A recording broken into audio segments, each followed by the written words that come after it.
ನೀವು ರಾಜ್ಯ ರಾಜಧಾನಿಯಲ್ಲಿ ಆಟೋದಲ್ಲಿ ಪ್ರಯಾಣಿಸ್ತೀರಾ? ಹಾಗಾದ್ರೆ ಇನ್ಮೇಲೆ ನಿಮ್ಮ ಜೇಬು ಗಟ್ಟಿ ಮಾಡ್ಕೊಳ್ಳಿ. ಕಾರಣ ಆಟೋ ಚಾಲಕರಿಗೆ ಸಿಹಿ ಸುದ್ದಿ, ಪ್ರಯಾಣಿಕರಿಗೆ ಮಾತ್ರ ಕಹಿ ಸುದ್ದಿ.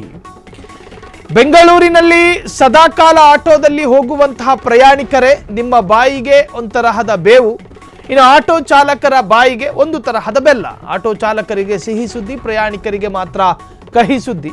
ಇವತ್ತಿಂದಲೇ ಆಟೋ ಪ್ರಯಾಣ ದುಬಾರಿ ಆಗೋದು ಫಿಕ್ಸು.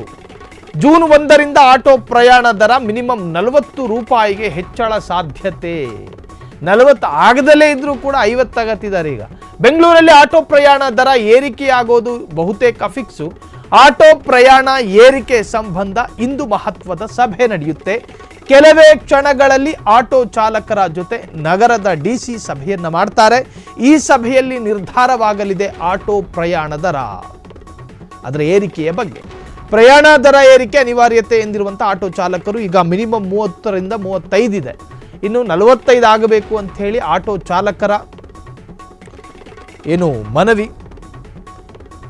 ಬೆಂಗಳೂರಿನಲ್ಲಿ ಈ ಪೀಣ್ಯ ಮತ್ತು ಇಂಡಸ್ಟ್ರಿಯಲ್ ಏರಿಯಾ ಭಾಗಗಳಲ್ಲಿ ಅನೇಕ ಕಾರ್ಮಿಕರು, ಇನ್ನು IT ಜೊತೆಗೆ ಟೆಕ್ಕಿಗಳು ಕೂಡ ಆಟೋ ಕ್ಯಾಬ್ಗಳಲ್ಲಿ ಪ್ರಯಾಣ ಮಾಡೋದು ಸಹಜ. ಬೆಂಗಳೂರಿನಲ್ಲಿ ದಿನಂಪ್ರತಿ ಆಟೋದಿಂದಲೇ ಮನೆಯಿಂದ ಆಫೀಸಿಗೆ, ಆಫೀಸಿಂದ ಮನೆಗೆ ಹೋಗುವಂಥ ಪ್ರಯಾಣಿಕರು ಕೂಡ ಇದ್ದಾರೆ.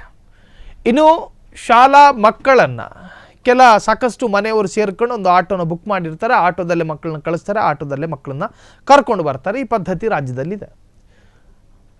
ಹಾಗಾಗಿ ಮಿನಿಮಮ್ ಚಾರ್ಜಸ್ನ ಆಧಾರದಲ್ಲಿ ಇವರೊಂದು ದರವನ್ನು ನಿಗದಿ ಮಾಡ್ತಾರೆ ಆಟೋ ಚಾಲಕರು.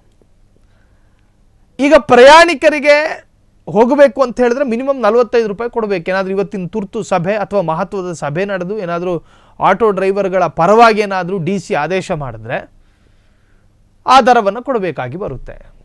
ರ್ಯಾಪಿಡೋ ಬೇಡ, ಓಲೋ ಬೇಡ ಅಂಥೇಳಿ ಆನ್ಲೈನ್ ಏನು ಸರ್ವಿಸ್ಗಳನ್ನು ಕೂಡ ನಿಷೇಧ ಮಾಡೋದಕ್ಕೆ ಸಾಕಷ್ಟು ಹೋರಾಟಗಳು ನಡೀತು. ಅದರ ಜೊತೆಯಲ್ಲಿ ಇದೊಂದು ತರಹದ ವಾದ. ಈಗ ಆಟೋ ಚಾಲಕರಿಗೆ ಒಂದು ರೀತಿಯ ಸಿಹಿ ಸುದ್ದಿ, ಇನ್ನು ಪ್ರಯಾಣಿಕರ ಜೇಬು ಸ್ವಲ್ಪ ಗಟ್ಟಿ ಮಾಡ್ಕೋಬೇಕು. ಇವತ್ತಿಂದಲೇ ಆಟೋ ಪ್ರಯಾಣ ದುಬಾರಿ ಆಗೋದು ಬಹುತೇಕ ಫಿಕ್ಸ್ ಆಗಿದೆ. ಜೂನ್ 1ನೇ ತಾರೀಕಿನಿಂದ ಆಟೋ ಪ್ರಯಾಣ ದರ ಮಿನಿಮಮ್ 40 ರೂಪಾಯಿ ಆಗುವಂತಹ ಸಾಧ್ಯತೆಗಳಿದ್ದಾವೆ. ಸೊ ಇವೆಲ್ಲ ಚರ್ಚೆಗಳ ನಡುವೆ ಬೆಂಗಳೂರಿನಲ್ಲಿ ಆಟೋ ಪ್ರಯಾಣ ದರ ಏರಿಕೆ ಆಗೋದು ಫಿಕ್ಸು. ಆಟೋ ಪ್ರಯಾಣ ಏರಿಕೆ ಸಂಬಂಧ ಇಂದು ಮಹತ್ವದ ಸಭೆ ನಡೀತಾ ಇದೆ.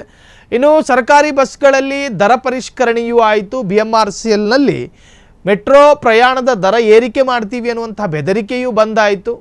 ಇನ್ನು ಟ್ಯಾಕ್ಸಿಗಳಲ್ಲೂ ಕೂಡ ಅದರ ದರವೂ ಕೂಡ ಹೆಚ್ಚಳ ಆಯಿತು.